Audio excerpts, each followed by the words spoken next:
नमस्कार. विधान परिषदेच्या स्थानिक स्वराज्य मतदारसंघाच्या निवडणुकीत अर्ज भरण्यासाठी आता अवघे 4 दिवस बाकी राहिले. अद्यापही महाविकास आघाडी आणि महायुती यांचं उमेदवार ठरत नाही.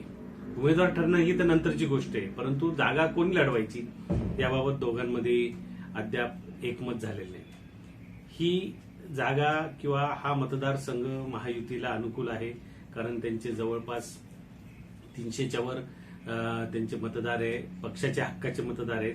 या उलट महाविकास आघाडीकडे अवघे 150 मतदार असतील. त्यामुळे महायुतीचा उमेदवार हमखास विजय होणार हे गृहीत धरल्यामुळे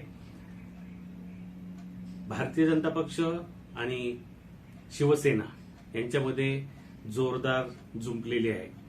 ही जागा शिवसेनेची आहे, कारण की येथे पूर्वी नरेंद्र दराडे हे आमदार होते. त्यामुळे शिवसेनेचा दावा आहे की ही आमची जागा आहे. परंतु भारतीय जनता पक्षाच्या मतदारांची संख्या जास्त असल्यामुळे भारतीय जनता पक्षाने यंदा कोणत्याही परिस्थितीत ही जागा आपल्याकडेच राहील यासाठी डावपेच सुरू केलेले आहेत. यामध्ये कोणाची सरशी होईल हा भाग अलहिदा, कारण 17 जागांसाठी राज्यात विधान परिषदेचे निवडणूक होत आहे आणि त्यामध्ये महायुतीचं जागा वाटप अद्याप ठरलेलं नाही. आणि काही ठिकाणी जागा निश्चित आहेत, कारण भारतीय जनता पक्षाला 12 जागा लढवायच्या आहेत. त्यांनी शिवसेनेला 4 जागा किंवा 3 जागा देऊ केल्या आणि राष्ट्रवादीला 2 जागा देऊ केल्या आहेत. राष्ट्रवादी त्यांच्या महायुतीमधला तिसरा घटक पक्ष आहे, परंतु शिवसेना आणि भारतीय जनता पक्ष यांचा विस्तारवाद जो आहे, यांना आपल्या पक्षाचा विस्तार ज्या पद्धतीनं करायचा आहे, त्यामुळे त्या दोघांमध्ये चांगली जुंपली आहे. वरवर पाहता अद्याप वेळ आहे, 1 तारीख येऊ द्या, माध्यमांना एवढी का घाई असे दोन्ही पक्षाचे नेते म्हणत असले तरी प्रत्यक्षात ते दिसतं तेवढं सोपं नाहीये हे राजकारण. कारण या निमित्तानं विधान परिषदेत आपलं संख्याबळ वाढवण्याची आस ही तिन्ही पक्षांना लागलेली आहे. त्यामुळे नाशिकची जागा भाजप ओढून आणतं की संभाजीनगरची जागा शिवसेना ओढून आणतं, यामध्ये बराच खल अद्याप बाकी आहे. त्यामुळे यात काय होणार असा मोठा प्रश्न पडलाय.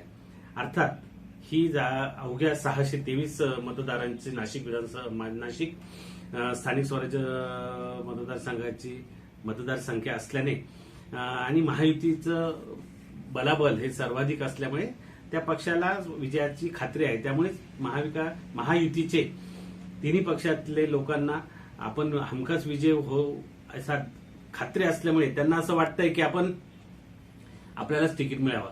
अर्थात शिवसेनातर्फे नरेंद्र दराडे यांनाच तिकीट मिळेल असं अद्याप तरी सांगितलं जात आहे. संपर्क नेते भाऊ चौधरी, जिल्हा प्रमुख अजय बोरस्ते यांची नावं या सर्व इच्छुकांमध्ये घेतली जात असली तरी देखील नरेंद्र दराडे हे ठाकरे गटातून शिंदे गटात आले तेव्हा त्यांना शब्द दिला असं सांगितलं जातंय आणि एकनाथ शिंदे हे शब्दाला पक्के असल्यामुळे नरेंद्र दराडे यांना हे उमेदवारी मिळेल असं आता गृहीत धरलं जात आहे.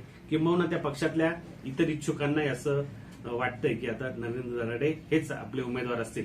परंतु भारतीय जनता पक्षानं अद्याप ही जागा सोडलेली नाही. भारतीय जनता पक्षातर्फे गणेश गीते आणि इतर अनेक जण इच्छुक आहेत.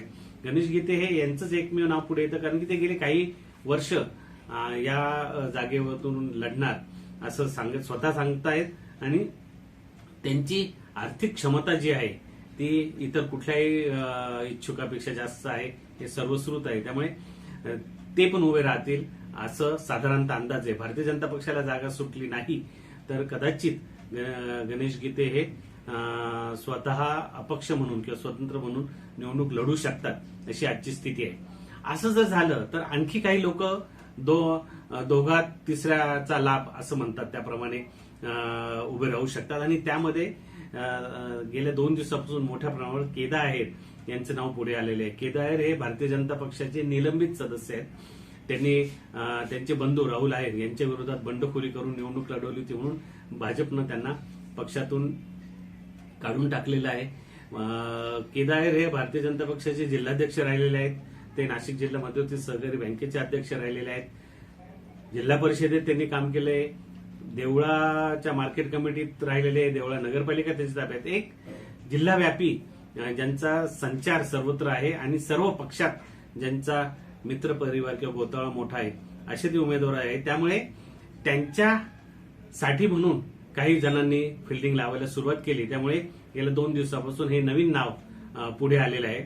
आणि या मतदारसंघाचा जर जुना इतिहास आपण पाहिला तर पहिल्यांदा 1999 साली अवघे 2-3 अधिकृत राष्ट्रवादीचे उमेदवार असताना, कारण की पक्षाची स्थापना झाल्या ती निवडणूक झाली होती वसंत पवार यांच्या निधनानंतर झालेल्या पोटनिवडणुकी. त्यावेळेस देवीदास पिंगळे हे राष्ट्रवादीचे पहिले लोकप्रतिनिधी म्हणून निवडून आले. अत्यंत आश्चर्यकारकरित्या त्यांचा त्यावेळेस विजय झालेला होता. त्यानंतर जयंत जाधव हे राष्ट्रवादीतर्फे उभे होते. त्यावेळेसही शिवसेनेची सगळी संख्याबळ जास्त असतानाही समसमान मतं पडून शिवाजी सहानेंना पराभूत व्हावं लागलं होतं. त्यानंतर पुन्हा जयंत जाधव हमखास निवडून आले ते. आणि या सगळ्यावर कळस म्हणजे तत्कालीन काँग्रेसचे जिल्हाध्यक्ष गोपाळ गुळवे आणि शांताराम तात्या आहेत, जे देवळ्याचेच आहेत, हे अपक्ष उमेदवार लढले होते. आणि त्यावेळेस शिवसेना ठामपणे शांताराम तात्या आहेरांच्या मागे उभे राहून त्यांनी लढलं होतं. आश्चर्य म्हणजे युती सरकारच्या काळात बबनराव घोलप मंत्री होते आणि डॉक्टर दौलतराव आहेर मंत्री होते. डॉक्टर दौलतराव आहेर हे गोपाळराव गुळवेंच्या पाठीशी राहिले. भाजपचे असूनही त्यांनी गुळवेंना मदत केली. तर बबनराव घोलप आणि संपूर्ण शिवसेना ही शांताराम तात्या आहेरांच्या मागे राहिले आणि त्यावेळी शांताराम तात्या आहेर निवडून आले होते. त्यामुळे या मतदारसंघाचा इतिहास हा असा बहुपेढी आहे.